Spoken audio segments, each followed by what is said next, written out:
ಎಲ್ರಿಗೂ ನಮಸ್ಕಾರ. ಎಲ್ಲರೂ ಹೆಂಗಿದ್ದೀರಾ? ಸಂದಾಗಿದ್ದೀರಾ?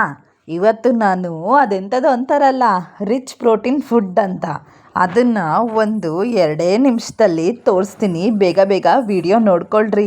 ಇದೆಲ್ಲ ನಿಮಗೆ ಗೊತ್ತಿರೋದೇನೆಯ, ಆದರೂ ನಾನು ಸ್ಪೆಷಲ್ಲಾಗಿ ಒಂದು ವಿಡಿಯೋ ಮಾಡಿ ಹಾಕ್ತಾಯಿದ್ದೀನಿ. ದಯವಿಟ್ಟು ಪೂರ್ತಿ ವಿಡಿಯೋ ನೋಡ್ರಪ್ಪ, ಹಾಗೆ ಹೋಗ್ಬಿಡ್ಬೇಡ್ರಿ.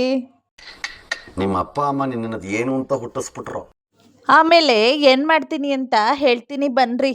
ಫಸ್ಟು ಒಂದು ಬೌಲಿಗೆ ಸ್ವಲ್ಪ ನೀರು, ಆಮೇಲೆ 2 ಸ್ಪೂನ್ ರಾಗಿ ಹಿಟ್ಟು, ಒಂಚೂರು ಉಪ್ಪು, ಒಂಚೂರು ಮೆಣಸಿನ ಪುಡಿ ಹಾಕ್ಕೊಂಡು ಚೆನ್ನಾಗಿ ಗಂಟಿಲ್ದಂಗೆ ಚೆನ್ನಾಗಿ ತಿರುಗಿಸ್ಕೊಳ್ರಿ.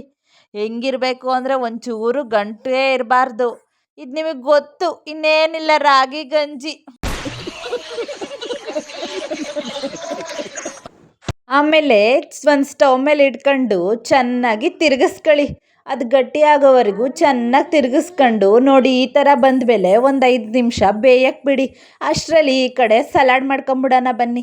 ಇಲ್ಲಿ ಮೊಳಕೆ ಕಾಳನ್ನೆಲ್ಲ ಬೇಯಿಸಿಟ್ಕೊಂಡು ಅದಕ್ಕೆ ಚಿಕ್ಕ ಚಿಕ್ಕದಾಗಿ ಹಚ್ಚಿರೋ ಈರುಳ್ಳಿ, ಕ್ಯಾರೆಟು, ಟೊಮೆಟೊ, ಆಮೇಲೆ ಒಂಚೂರು ಮೊಸರು, ಆಮೇಲೆ ಒಂಚೂರು ಉಪ್ಪು, ಮೆಣಸಿನ ಪುಡಿ ಇಷ್ಟನ್ನು ಹಾಕ್ಕೊಂಡು ಚೆನ್ನಾಗಿ ಮಿಕ್ಸ್ ಮಾಡ್ಕೊಳ್ಳಿ.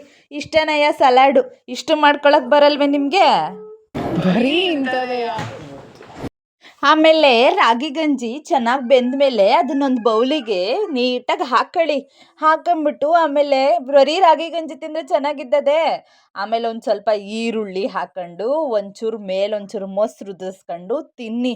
ಇದಕ್ಕಿಂತ ಸ್ವರ್ಗ ಬೇಕೇ? ತುಂಬ ಚೆನ್ನಾಗಿರುತ್ತೆ.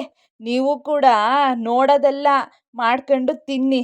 ಇದೆಲ್ಲ ಯಾರಿಗೆ ಗೊತ್ತಾ? ತಿಂದು ತಿಂದು ದಪ್ಪ ಆಗಿರ್ತಾರಲ್ಲ, ಅವ್ರಿಗೆ ಸರಿ ಇಂಥದ್ದು.